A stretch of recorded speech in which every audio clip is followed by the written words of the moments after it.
What's going on, guys? We are back once again, and we are going to be reviewing another movie today. Now, this is actually something that I was a little hesitant on, I will admit that, but I actually enjoyed watching this film.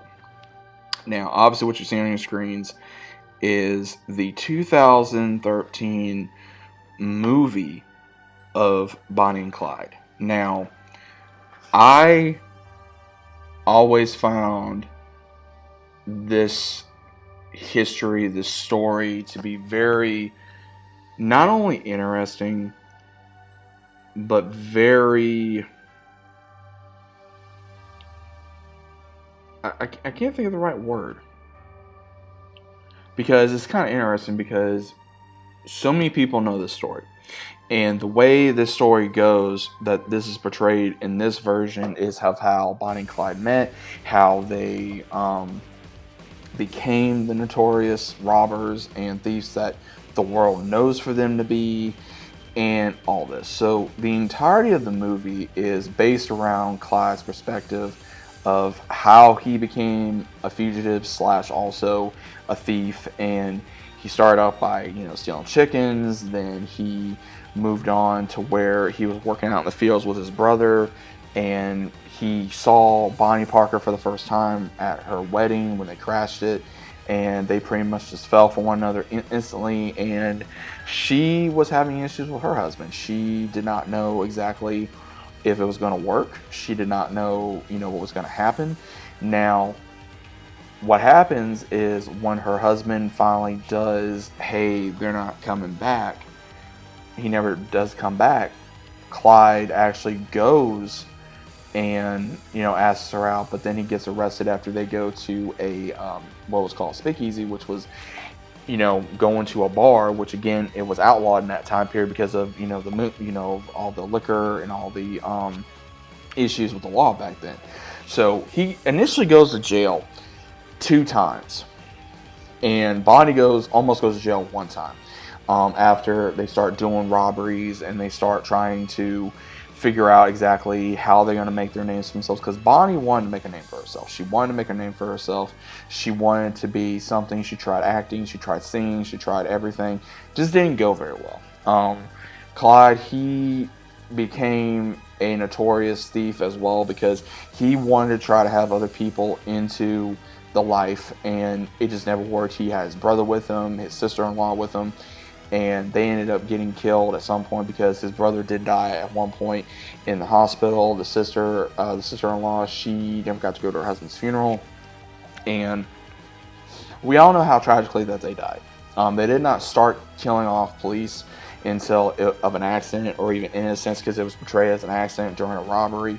And then same thing where it looked like Bonnie was getting very much into the killing of ones. Looked like she was getting off on it to where she was enjoying it, and Clyde just wanted out, because there were several times in the film where he's wanting to get out, but she wanted to stay in because she felt like this was the only way for her to be famous. Same thing with Clyde, because Clyde every time turned around where his parents was disappointed in him, Bonnie's mother was disappointed in them, and they would always try to go see him, but obviously they had so much, around them, because they were like the modern day, Robin Hood.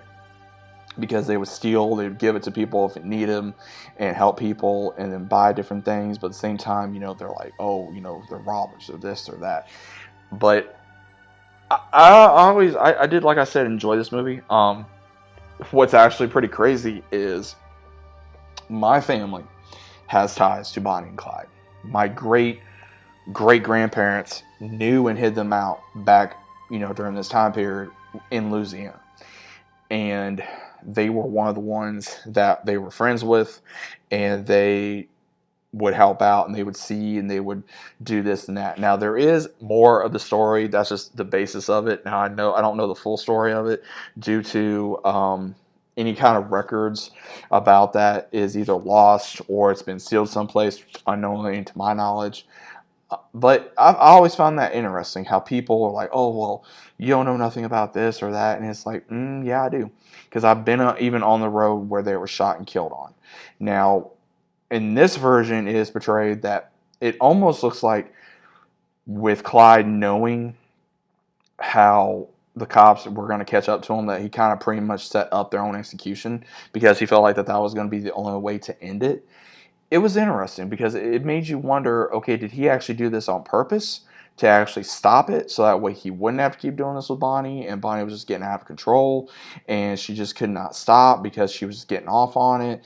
And Clyde probably, you know, was blaming her for his brother's death, was what happened to his brother. Same thing what happened to, his sister-in-law, and all these random things. So it was really interesting on the take of Clyde, and also how they made it look like that he almost died when he was a kid, and he had like this second sight of he knew what was going to happen before it happened. Like, how his brother was going to die, how he was going to meet Bonnie, how they were going to end up have their untimely demise, and all these random things that led up into the movie. So I enjoyed this movie. I will definitely say that. I think it was a good take of the Bonnie and Clyde legacy, and I think they did a good job. You had Emil Herschel, who played as Clyde. You had trying to see who played Bonnie here. Let me see, guys. Hold on. You had Holiday Granger. I can't say her name. But again, guys, it was a decent film. It was. It was made in 2007 or 2013. So anybody, I will say this: if you're a fan of the Bonnie and Clyde story, if you're a fan of history, definitely watch this movie. You're going to enjoy it. The time period is very beautiful in the 20s and 30s, between the cars, the clothing, the weapons, everything. My wife loves this period. I do too. I think it's a very interesting period of history, especially when it goes into not only the Bonnie and Clyde story, but when around what was going on during that time period and things of that nature. So let me know what you guys think about this down in the comments down below. Have you guys ever seen Bonnie and Clyde? It was in 2013. You guys can watch this right now on Netflix. So go check it out. Let me know what you guys think about it down in the comments, and I'll see you as always on the next one.